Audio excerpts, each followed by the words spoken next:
We are going to talk about verification today, and yay, we have more people trickling in. But I want to start by saying, I think it's safe to say that the activity, adoption, and frankly, the excitement that we've heard today around RISC-V, the RISC-V ISA, I should say, is contagious, and I think it's in the best way possible. This morning, we heard about the most advanced applications in 5G and AI, as well as power-efficient applications based on the RISC-V ISA in IoT, but then on the other end at the data center. And as well, there are technical refinements and expansion of the specification. This is all really invigorating for the design community, and I believe that this is driven by the desire for freedom, which is not free, of course. We don't need to say that. But at the same time, chips based on the RISC-V ISA are not going to be immune to the issues and challenges that complex SoCs bring, especially with verification, which in today's design takes still 70% of the design process. So it is essential that we get this right. So with that in mind, we have assembled an esteemed panel of experts from across the industry, and we're going to talk about what needs to happen next in order to make the adjustments to accommodate the designs that will happen based on the RISC-V ISA. Each panelist is going to share a very brief bio, talk about their position statement, where they're coming from, and then we will really open it up for questions. I'm going to ask a number of questions, and then we really would like you in the audience to think about what you would like to know about. So get your pens and pencils out. So with that, I would like to invite our first panelist to the podium, Simon Davidmann, who is the CEO of Imperas. Simon? Yeah. Okay. As Anne said, Simon Davidmann. I've been in sort of simulation and verification for far longer than most people, probably since the 80s, 70s actually.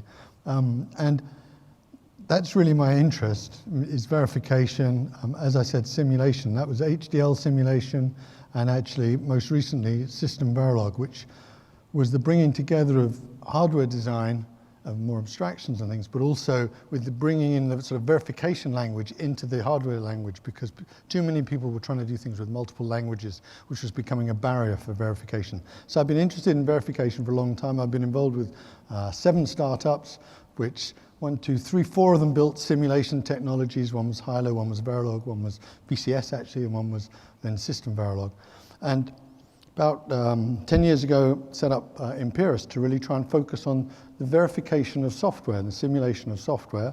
And that's what we've been focusing on, is simulation for the software guys. And about 3 years ago, we started getting involved with RISC-V. And I think RISC-V brings some very interesting challenges in verification, which we're going to explore in the panel. Next, we have Richard Hsiao from Google. Hi, thanks, Anne. So I have been in verification almost my entire career. I've been on both sides of the divide. I started out at EDA as a co-founder of Zero in Design Automation that specialized in assertions in hardware, formal verification, CDC analysis. I then switched over to the design side. So I've done some work on supercomputers at Hsiao Research, and lately I've been working on TPU designs at Google. Google's interest in RISC-V and in open source hardware is one that comes from Google's support of open source in general. A lot of Google infrastructure and software has been built on open source, and it's our intent to be a strong contributor in this community. So in terms of a position statement, I think that I have really 3 things to say about verification. I mean, the first is that with any kind of open source endeavor, and open source hardware in particular, the verification is very, very important. And in fact, it should be open source. That's our contribution to kind of the open source community. We actually have open sourced our design environment. But I am actually, a little bit sad that there hasn't been that much else going on in the open source part of it, right? A lot of the work has been in kind of closed environments and closed tools. And I would like to see more of that. I think that in order to have, open source hardware that you can really reuse anywhere, you want to be able to test it and you want to be able to modify it as much as your open source RTL that's based on your open source ISA, would be modified. So I think that's really important. That's position one. Okay, position two is that verification is so much more, and it's a superset of compliance. So I think that we've heard some updates about the compliance committee, and that's all good work. We need to have compliance.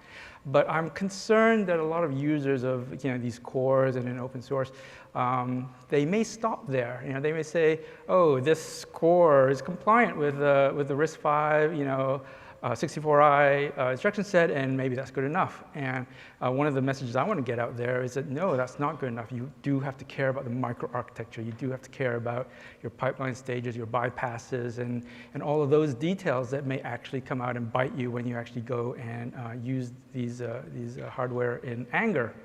Right? And it's not enough to just FPGA prototype it or to have even Linux booting on it. Right? Bugs could show up way after that. And the cores that we've worked with, I think safe to say that there's always been some issue there, and I think no one will deny that. I think most cores that are out there will have some issue you can find, maybe not in the core instruction sets, but often in like the debug section or one of the extension instruction sets there. And I think the community needs to really focus on it. The third thing is, I think with RISC-V, security becomes big. And the reason why is because people like to have an open source piece of hardware for security. You can review it. The danger there is that the bad guys can review it too, right? And if you don't do enough to kind of do security verification at all levels, you've just kind of told them how you might be able to have some vulnerabilities there. And although there are some work that's going on in kind of secure embedded cores that I just saw a presentation from in the other room just now, which is really good, I think a lot more needs to be done. We need to have a lot more formal analysis, and we need to actually identify what our vulnerabilities are before hackers get to it. Because with the number of cores that are out there, there's only a limited number of people who can do this analysis, and so we have to kind of focus and get it done. Okay, and I've taken more of my time, so thank you. Thanks, Richard. Next up, Mike Thompson with Open Hardware Group.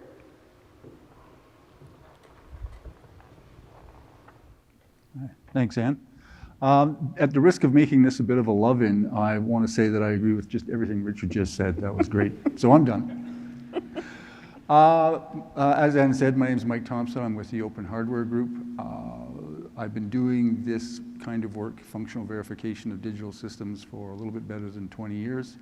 And I'm relatively new to RISC-V, but I'm not new to processor verification. And processor verification is just about the funnest verification there is. So I'm very happy to be doing this.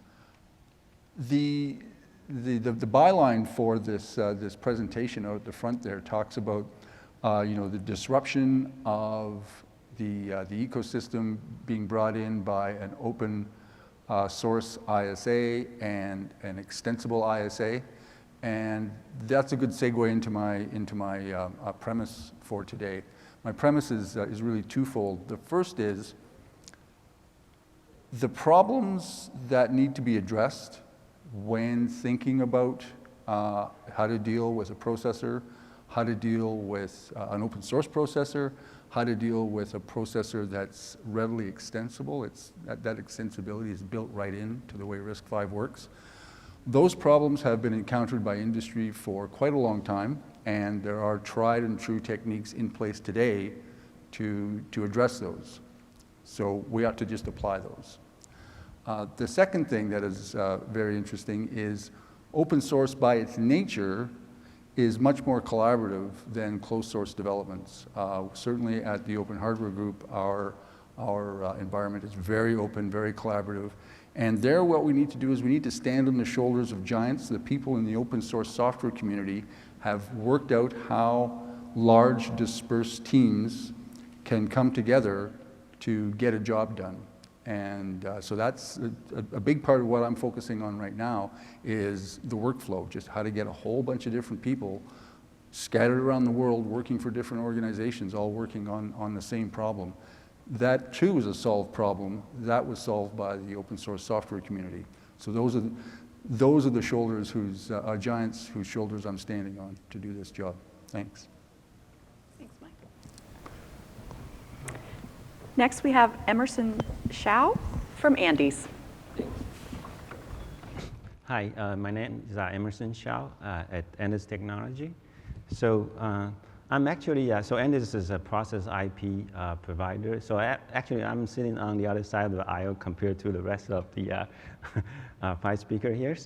I want to use one analogy to phrase the problem that we have right now from the point of adoption. So let's say, for example, if you're going to buy a car, right? Let's say you buy a new car, right? You go to a car dealer, right? Does anyone ever open the hood and see what's underneath? Buying a new car? Okay, so we have one, right? We have 1 out of 100, right? And you don't do that. Why you don't do that? Because you assume the car manufacturer knows what to do, right? And then you assume when the car is shipped, it's well manufactured, it's going to be backed up by the manufacturer, right?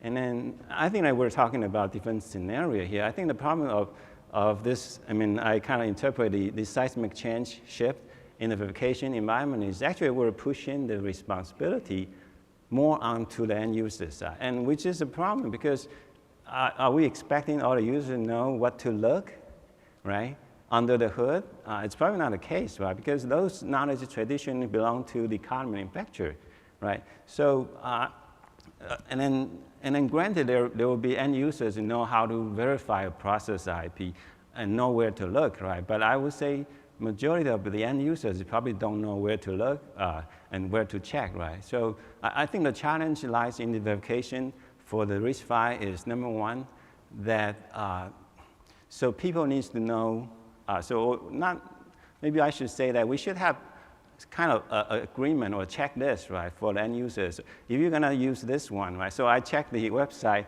this morning, there are about 100 RISC-V IPs cores on the foundation website. And then next year, we'll probably see 500, and 3 years from now, it's probably gonna be 1,000, right? So it's gonna be, I think that the first thing that needs to happen is it's gotta be some kind of checklist, right? So, and then we label those IPs, right? So, I mean, checklist, I mean, indicate where you should look, right? And then there needs to be, and the secondly, there needs to be a history, right, or documentation of what has been tested, right, and what has been checked for those IPs. So when end user go into one of the open source implementation, right, they know what kind of risk they're getting into, right? So I think that's kind of the problem that we're facing right now. But, and then, sorry. I'll never do that, okay. But as an IP provider, we're a commercial RISC-V IP provider. So we're actually doing in a different approach. So we make sure that IP is well tested, verified before we ship it, right? But there's one problem though. So RISC-V has this amazing feature of extensions, or some people so custom extensions, right? And then custom extension actually is a major challenge for verification. For any of you that has done custom instruction or extension, you know the difficulty, right? Even from identifying the requirement all the way to design and verification, it's a major challenge. So from IP perspective, so what we do is, on top of provide a design environment for customers to design their own extensions, we also trying to modularize, or I use the word, I'm not sure it's the right word, but modularize, meaning we contain the verification problem, and then we provide an end-to-end solution to those custom design. So the verification task is somehow contained. And then the other thing is that this is, I'm not sure we're gonna do this, maybe one of the days we'll decide that we can modularize and commercialize some of the verification, in-house verification technology to the outside user. Okay, thanks. Thanks, Emerson. Next, we have Dave Kelf from Breker. Thank you, Anne. Well, hi, I'm Dave Kelf. As Anne said, I work with Breker. We do test suite synthesis using the new portable stimulus standard. And this is mostly focused at the SOC level. So from a positioning point of view, I strongly agree with what was suggested by the premise of this panel. I think, as Richard said, the compliance testing has been a big focus of the consortium and a lot of other groups, and very important one, and that's a lot of good work has been done there. But I think where the real frontier is now is going to be the integration of the processes onto the SOC infrastructure. And in such areas as cache coherency, making sure interrupts are being managed and polled correctly, et cetera, et cetera. This is going to be the kind of thing that is also going to need a lot of verification help. And it's an area where the whole portable stimulus standard, and Breker in particular, is very focused on. In fact, actually, we just made an announcement this morning, if I may do a little plug. Tiny. A tiny plug, okay. We just announced an SOC app, which Simon doesn't like us. An SOC app for infrastructure testing, which automates a lot of that infrastructure testing mechanism. So clearly, I believe with the premise of the panel. So, I think it's going to be interesting to see how RISC-V develops and platforms based on it. But I think if you can imagine just the complexity of taking a new processor with an open instruction set, putting this onto a varied range of SSE platforms, and then the idea of adding instructions to it, clearly a lot of help is going to be required right through the verification process, particularly on the SSE platforms. Thanks, Dave. Last but not least, Frank Schirrmeister from Cadence. Thanks. So I'm the token German on the panel.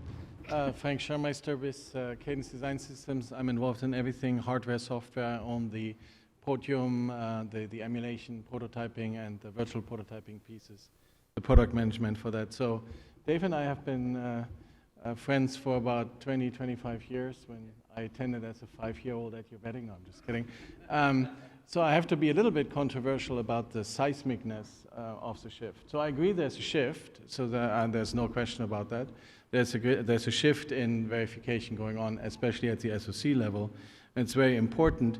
The question I have is how seismic it is, because processor verification itself has been done for quite some time, both for fixed ISAs and for variable ISAs. So you have ARC, you have Tensilica, and so forth.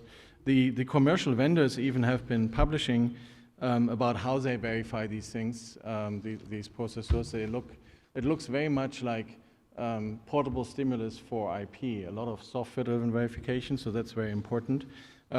What's in it for me as owning hardware product management, one quote here is they use an average 5 to 6 trillion emulator cycles and 2 to 3 petacycles of FPGA-based verification. So, whoo-hoo, from my perspective, right?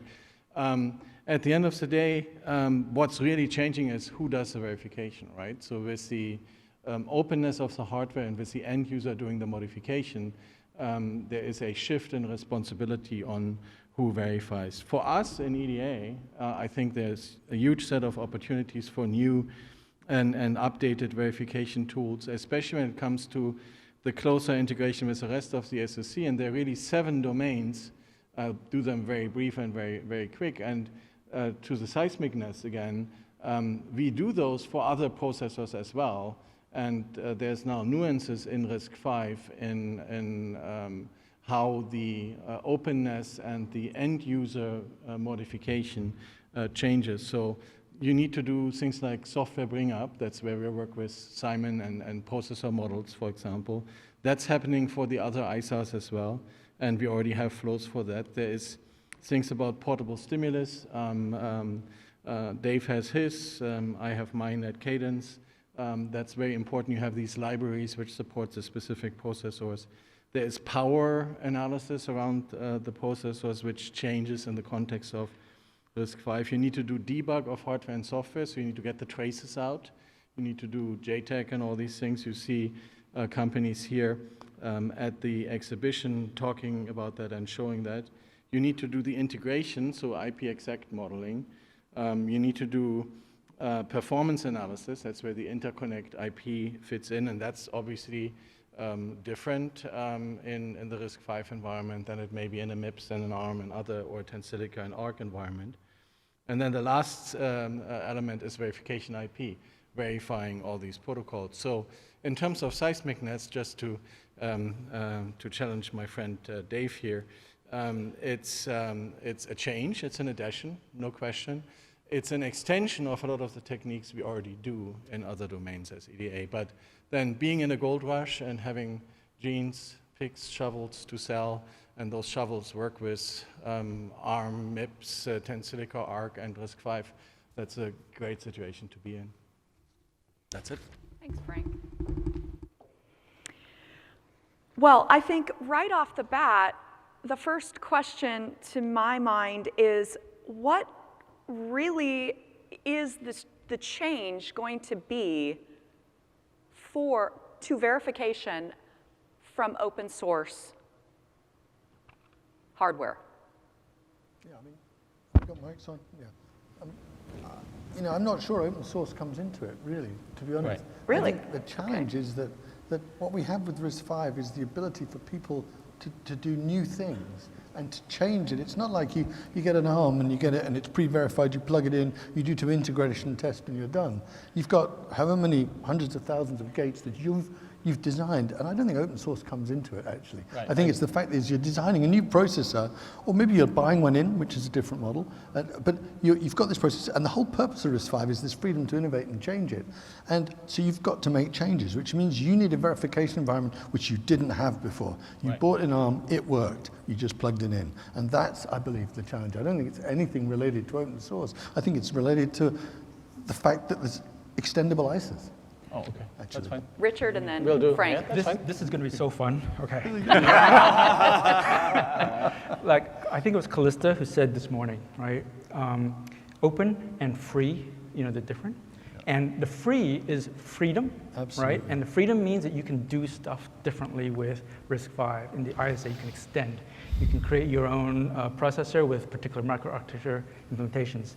That's only successful if you can do the verification, which means that you need to have the collateral to do that. A processor design cycle, 60 to 70% by industry norms is in verification, right? That's where the real IP is.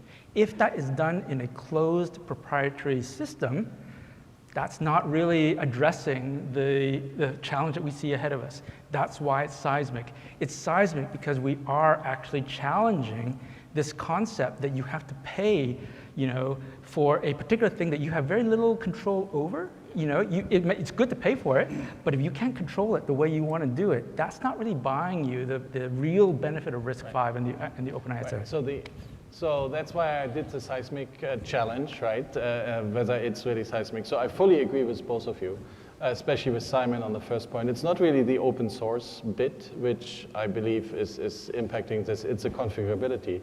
So if I change something over here, and to pick an example from one of our partners, they said, oh yeah, we were able to save half the memory in a PCI type RISC-V environment because we added an instruction and we didn't need half of the memory anymore. Woohoo, right? So those type of changes are classic co-design changes. So now to Richard's point, I agree there are challenges. The seismicness is to me the question. I'm, if you will, a recovering system level design guy doing verification. I used to do ESL in the 90s and the 2000s. So we were talking about co-design at the time. And obviously that's what you need to do today. You make your changes over here on the processor side, and now how do I actually optimize and balance that, and then how do I verify that? So in that sense, I agree. So, Dave. so I'm going to disagree with him. Only a little bit, actually. Only a little bit. But I agree with Richard, because you mentioned a key word, right? And that was control.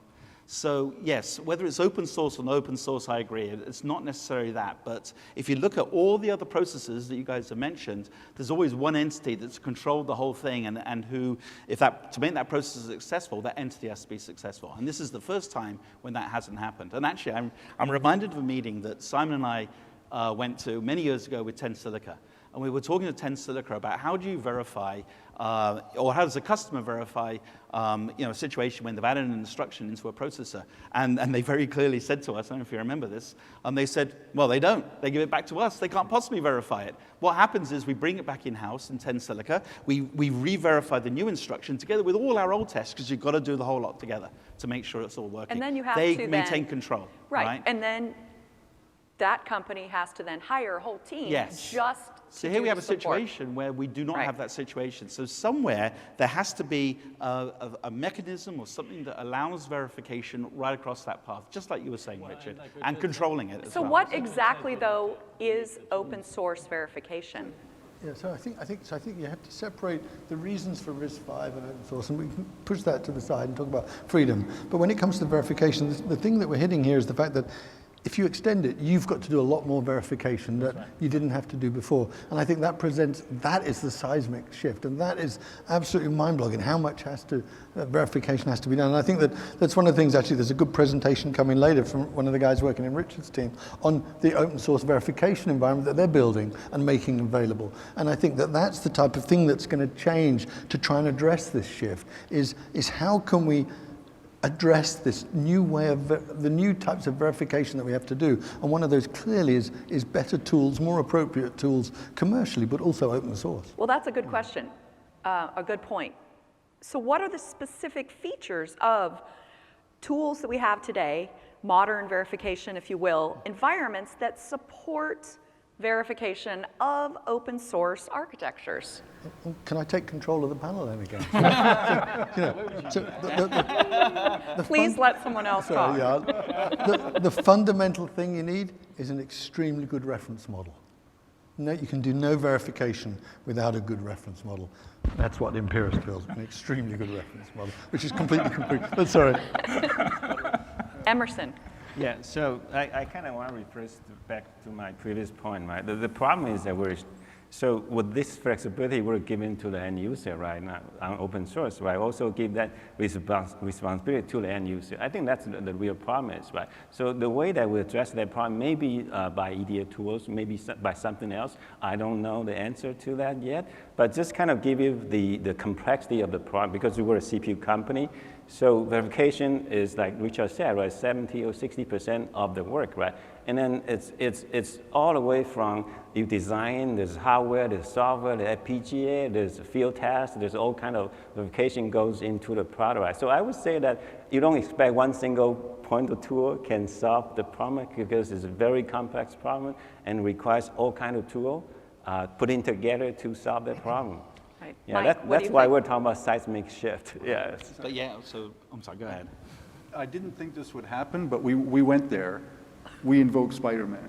With great power comes great responsibility.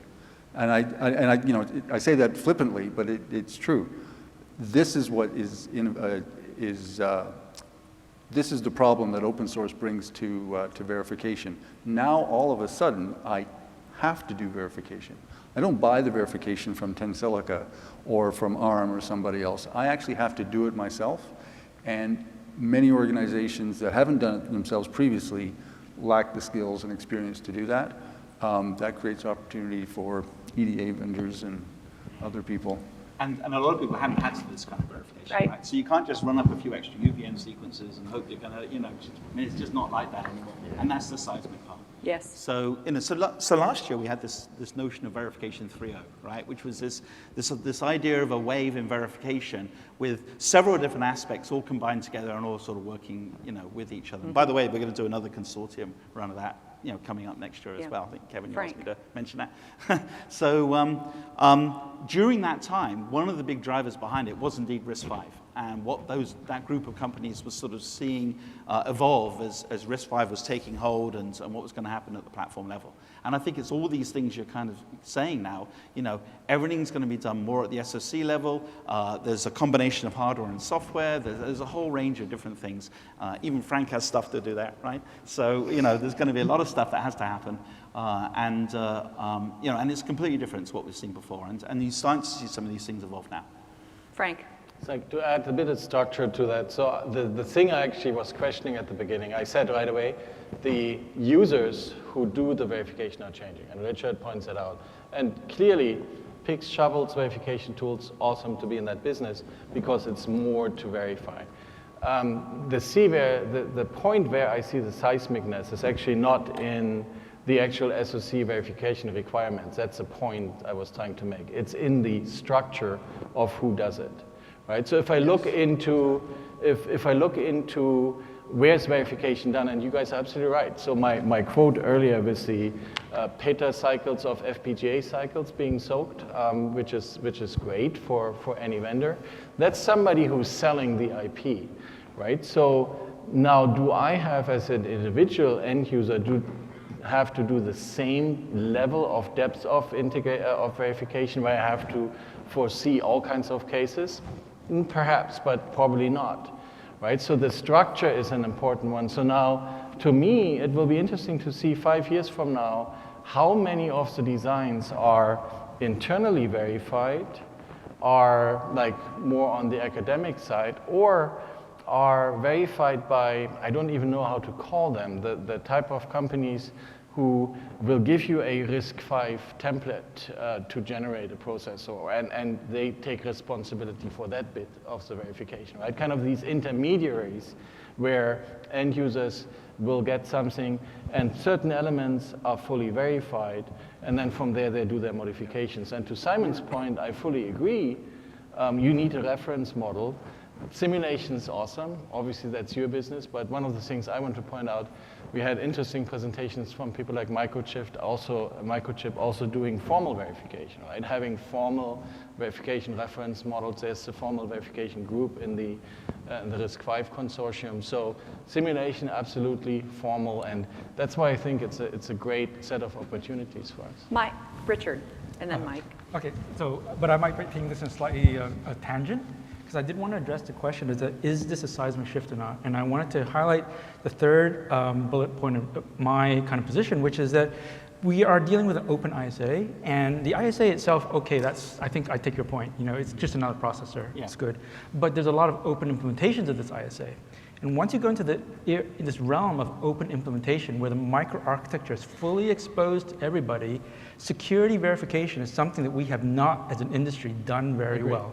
We have focused on functional verification, which means that the things do the right thing, but we have not done very much analysis on, is there an escape where in a user mode you can gain access to data that you shouldn't have access to, right? This requires formal verification, as you kind of point to, but I think it's an area that we haven't spent much, and that is exactly to the title of this, which is it's a requirement that's coming from this open source part of it. Not so much the ISA, but once you have open implementations of the RTL, then this becomes absolutely critical because anyone can analyze it for weaknesses, data corruption. So I get your point. It's the openness. So as opposed to the tool for security verification in a commercial core, which we may be involved in, is different here because the openness makes it accessible to a broader set of people. So I get your point. It's an area where the industry has not done a good job. No, academics and commercial people haven't really focused on that much at all. Great gold rush to be selling picks and shovels. This is also, Emerson. One reference model I can talk about is that, so we actually, so like what we talk about the 10 silicon IP, right? They like to have the control of the custom instructions and control of the verification of those custom instructions, right? So I think that, so we kind of have a different model here, and I'm not sure that's a good reference model that might be used in the future. So at the time that we enable customer tool to enable customer to do their own custom extension and instructions, right? They actually come with EDA tool and also help verify those custom instructions. So we don't really know what's being created, and we don't really know what's being verified because they all come with a tool, design and verification. And maybe that's the direction that we can go, right? So when you create something, there should come with some kind of tool, kit, or help you to verify those. It's about compliance. Yeah. So how do we move toward compliance? Is it enough to just, everyone needs to get involved in the working groups, right? I mean, is that, what do we need to do? Well, a verification working group would be a good start. That word compliance is maybe a little bit loaded. Richard made a point a little bit earlier, and in the work that I've been doing in the Open Hardware group, I've seen this many times. People will say, I ran the compliance test suite, I put it into an FPGA, verification's done.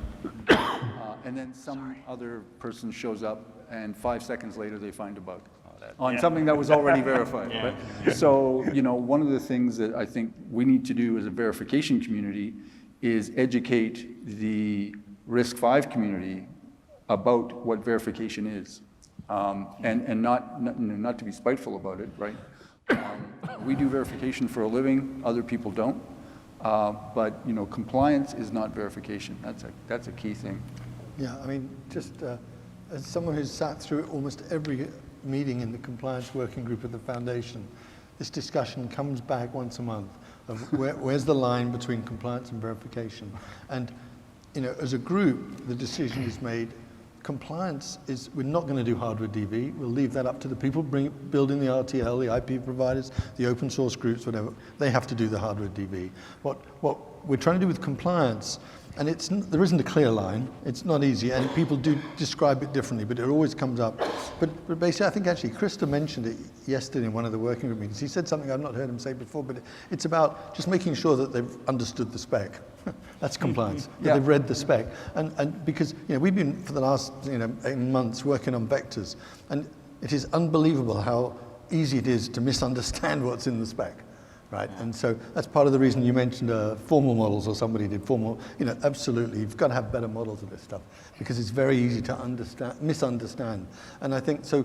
The compliance, you know, anybody who thinks that they're done if they've run the compliance test, really, you know, they're at risk of failure. Yeah. I mean, it's like we come across people as we're helping people boot software on their virtual platforms, porting stuff. You know, they think when they've got to Linux. Booting, hey, their verification's done. That's the example I use. And I think that the compliance suite is the beginning of it. It just shows that you've really understood, or you've read the specification and haven't screwed up.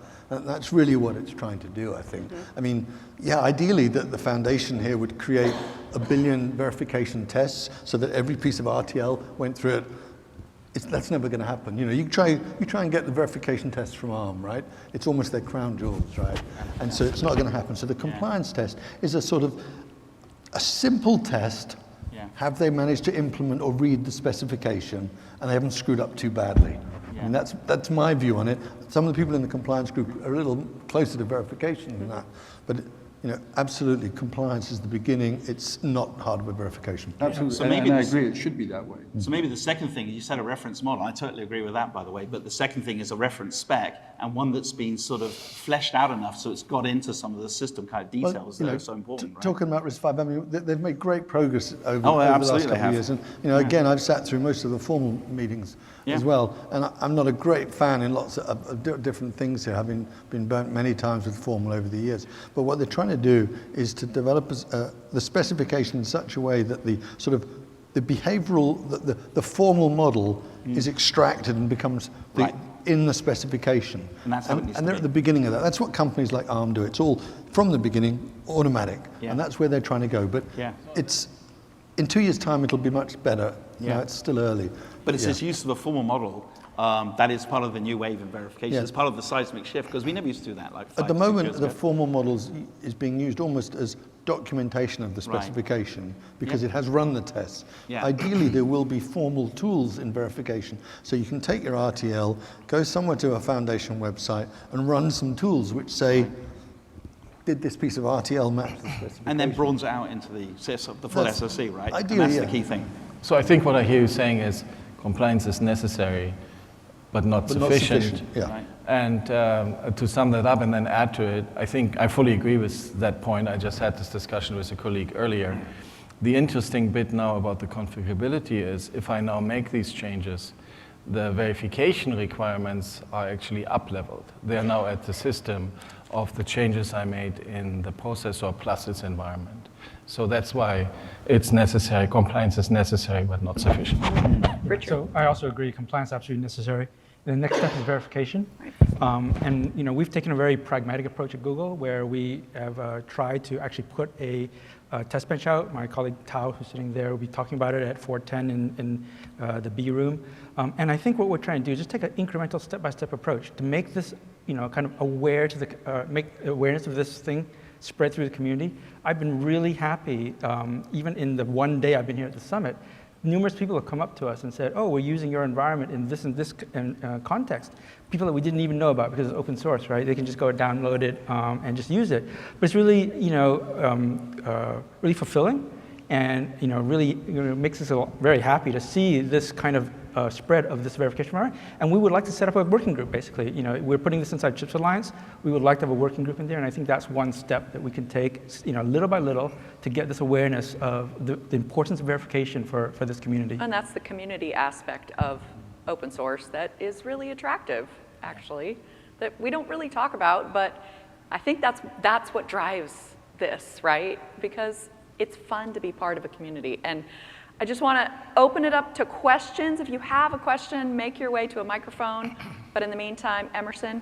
Yeah, I got I think that this awareness is a very interesting aspect because it all starts from education. Right? And I want to use one example, which is a very interesting example. We actually have a customer that decided to create their own RISC-V core, and they did an implementation.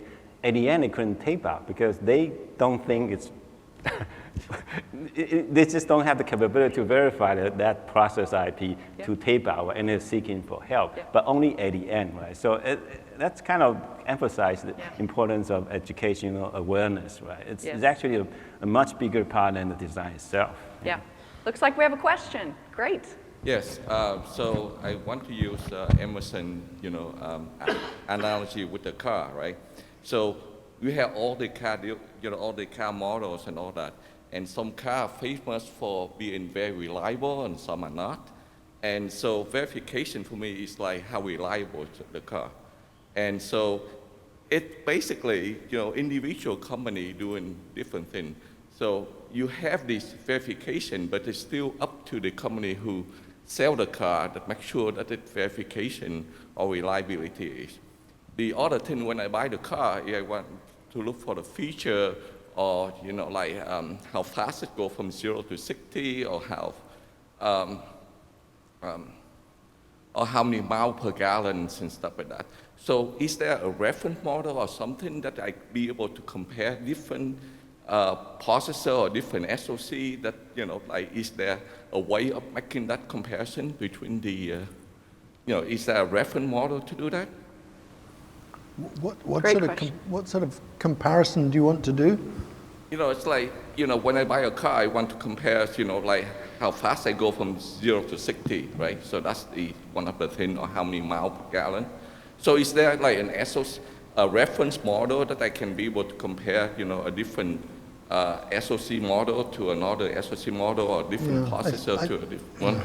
Yes, I think if your question is about the SOC, I don't think there's a good answer to that. In terms of the processors, there are, I don't know, many different models, and the foundation is sort of endorsing several. One's been a formal model, and we produce one, and it is a reference of the specification and executable version of the spec. But I'm not aware of ways of comparing sort of SOCs and stuff. I think maybe over time, if you look at some of the marketing from some of the processor IP companies, they will say, this is how fast we run this benchmark, and this is how much power we use. And so there will be comparisons like that for people selling the performance of their IP.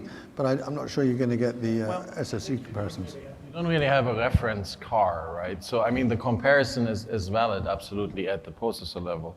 But you need to understand the scope of the problem, right? Like Simon said, you can compare the processors, but like there is no reference car implementation against which Frank, you the have a automotive BMW. guy. There must like be a BMW reference. or whatever. Must be a reference. But all I want to say is Dave and I will provide tools to do this, right? So performance analysis is a big topic in this environment. Absolutely. And that's what I said at the very beginning.